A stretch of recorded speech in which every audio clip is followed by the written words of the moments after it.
ఒక్కసారి కొమ్మూరి గోల్డ్ కి కాల్ చేయండి. తాకట్లో ఉన్న మీ బంగారాన్ని విడిపించి మార్కెట్ ప్రైస్ కి వాళ్ళు కొనుక్కుని మిగతా డబ్బులు మీకు ఇచ్చేస్తారు. మెదక్ జిల్లాలో ఒక అమానుషమైన ఘటన చోటు చేసుకుంది. ఇప్పటికి కూడా చదువుకున్న మూర్ఖులు ఉన్నారు అంటే ఉదాహరణకి ఈ కేసులో భర్తగా వ్యవహరిస్తున్న అభిలాష్.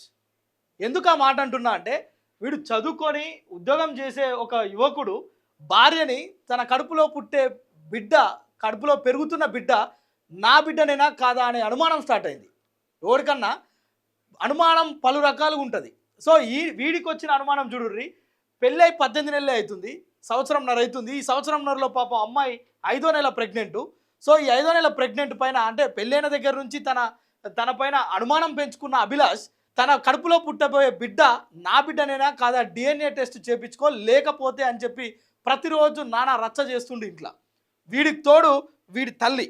సో ఇద్దరు కలిసి సుష్మితను తీవ్రంగా ఇబ్బంది పెట్టడంతో ఈరోజు అమ్మాయి ఇంట్లో దూలానికి ఉరిపెట్టుకొని ఆత్మహత్యకు పాల్పడిన సంఘటన నిజంగా ఆ ప్రాంతాన్ని మొత్తం కూడా కలిచివేస్తున్నట్లుగా మనకు కనిపిస్తుంది. దీనిపైన మెదక్ పోలీసులు ఇప్పటికే కేసు అయితే నమోదు చేసుకున్నారు. ఈ యొక్క మెదక్ జిల్లాకు సంబంధించిన గడిపెద్దపురం గ్రామానికి సంబంధించిన ఈ ఘటనలో 23 ఏళ్ల సుష్మిత అకారణంగా కేవలం వేధింపులకు గురయ్యి పాపం పెళ్ళైన తర్వాత చాలా కోరికలు ఉంటాయి. ఒక పన్నంటి బిడ్డను పుట్టిన తర్వాత తనని ఇట్లా చూసుకోవాలి, తనకు ఆ బట్టలు వేయాలి, ఈ బట్టలు వేయాలి, అమ్మాయి అయితే ఒక రకంగా అబ్బాయి అయితే ఒక రకంగా అని చాలా కలలు కంటుంటారు అమ్మాయిలైనా అబ్బాయిలైనా. కానీ ఇట్లాంటి దుర్మార్గుడు ఉన్న ఈ లోకంలో ఇలాంటి అమ్మాయిలకు కానీ ఇలాంటి పెళ్లి చేసుకున్న అమ్మాయిలకు అసలు రక్షణ లేకుండా పోతుంది.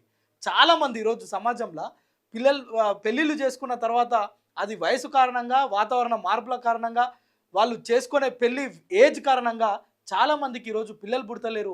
చాలామంది దత్తత తీసుకుంటున్నారు. ఇతరుల స్నేహితులు లేకుంటే చుట్టాల పిల్లల్ని తెచ్చుకొని సాదుకుంటున్న ఈ రోజుల్లో వాడికి సరిగ్గా పెళ్ళి కేవలం 18 నెలలు, ఇప్పటికే 5 నెలల గర్భిణి అంటే మీరు అర్థం చేసుకోండి ఆ అమ్మాయి ఎంత క్షోభ అనుభవించుంటుందో. ఒకవేళ గర్భిణీగా ఉన్న అమ్మాయి మన ఇంట్లో కనుక ఉంటే చాలా కేర్ తీసుకుంటాం, తనకు మంచి పౌష్టికాహారం ఇస్తాం, మంచి డ్రై ఫ్రూట్స్ ఇస్తాం, మంచి మాటలు చెప్తాం, ఇంటి నిండా ఒక అందమైన చిన్న పిల్లల ఫొటోస్ పెడతాం.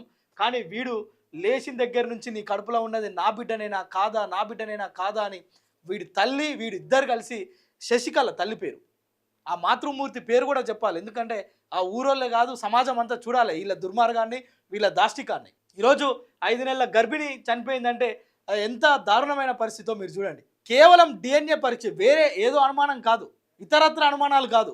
కడుపులో పుట్టబోయే బిడ్డ నా బిడ్డేనా కాదా, దానికి ఏం చేయాలి? DNA టెస్ట్ చేయాలి. ఇంత దుర్మార్గుడు వీడు. సో ఈ అల్లాదూర్ మండలం గడిపెద్దపూర్లో జరిగిన ఈ ఘటన పైన ఆ పోలీసులు కేసు నమోదు చేసుకొని దర్యాప్తు అయితే చేస్తున్నారు. ఇంత అమానుషమైన ఘటనలు ఈ రోజుల్లో కూడా, ఇంత గ్లోబలైజేషన్ పెరుగుతుంది, ఇంత చదువుకుంటున్నాం మొత్తం అంటే ఈ యొక్క సమాజంలో AI టెక్నాలజీ వచ్చింది, ఇంత మార్పులు వస్తున్నప్పటికీ కూడా ఇంకా యొక్క అనుమానం అనే పెనుభూతం ఈ పుర్రెలో నుంచి పోకపోతే ఇలాంటి అమాయకమైన అమ్మాయిలు బలైపోతారు. సో 18 నెలల క్రితం ఎంత వైభవంగా పెళ్లి చేసి ఉంటారో తల్లిదండ్రులు. ఆ అమ్మాయి సుష్మిత తల్లి పేరు జానాబాయ్. కుటుంబం అంతా కూడా ఈరోజు కన్నీటి పర్యంతం అవుతుంది. లబో దిబో అని మొత్తుకున్న ఆ అమ్మాయిని వాడు తీసుకురాలేడు. DNA టెస్ట్ ఇప్పుడు కూడా చేయొచ్చు, కానీ అమ్మాయిని తీసుకురాగలుగుతాడా? నవ వధువు సుష్మితను తీసుకొని రాగలుగుతాడా వాడు కానీ వాళ్ళ తల్లి కానీ? ఆ తల్లికి కూడా కనీసం కర్కశం, మొత్తం ఒంటి నిండా కర్కశమే ఉంది. ఆ తల్లి కూడా ప్రతిరోజు వేధింపులకు గురి చేస్తుండేదట. సో ఈ ఘటన పైన పోలీసులు అయితే కేసు నమోదు చేసుకున్నారు. ఇలాంటి దుర్మార్గమైన ఘటనలు జరిగినప్పుడు సమాజంలో కొంత ఇట్లాంటి వాళ్ళని చూసినప్పుడు చిదరించుకోవాలన్నా, అసహ్యపడాలన్నా, ఎన్కౌంటర్ చేయాలన్నా, ఊరేసి చంపాలన్నా, దీనికి ఏమంటారో మీరే కామెంట్ చేయండి. ఈ యొక్క అమానుష ఘటన మెదక్ జిల్లాని ఇప్పుడు కుదిపేస్తుంది. ఇది రాష్ట్ర వ్యాప్తంగా కూడా సంచలనం రేకెత్తిస్తుంది. ఎందుకంటే DNA కోసం ఒక నూతన వధువుని, ఒక గర్భిణిగా ఉన్న 5 నెలల గర్భిణిని హతమార్చిండు అనే చెప్పుకోవాలి. వాస్తవంగా వీడి వేధింపులు తాళలేకనే అమ్మాయి దూలానికి ఊరేసుకొని చనిపోయింది. కానీ చంపింది ఎవరు? దీని బ్యాక్గ్రౌండ్లో ఉన్నది ఎవరు? భర్త అభిలాష్, తల్లి శశికళ. సో వీరిని ఇప్పుడు ప్రస్తుతం పోలీసులు అదుపులోకి తీసుకొని విచారణ చేపడుతున్నారు. దీనికి సంబంధించి పూర్తి వివరాలు కూడా పోలీసులు దర్యాప్తులో ఇంకా ఏమేమి ఉన్నాయి, కేవలం DNA అయినా, ఇంకా ఇంటి పక్కన మీదనో, లేదంటే ఈ పాత ఫ్రెండ్స్ ఎవరైనా ఉండరని అనుమానాలు వ్యక్తం చేసి ఊకే గుచ్చి అడగడం, లేదంటే ఆ అమ్మాయిని శారీరకంగా మానసికంగా హింసించడం, ఇంకా ఏం కారణాలు ఉన్నాయో పోలీసులు మీడియా ముందు ఈరోజు చెప్పే ప్రయత్నం చేస్తారు. అయితే దానికంటే ముందు వీడిని ఏ విధంగా శిక్షిస్తే బాగుంటుందో మీరు కామెంట్ ద్వారా తెలపండి.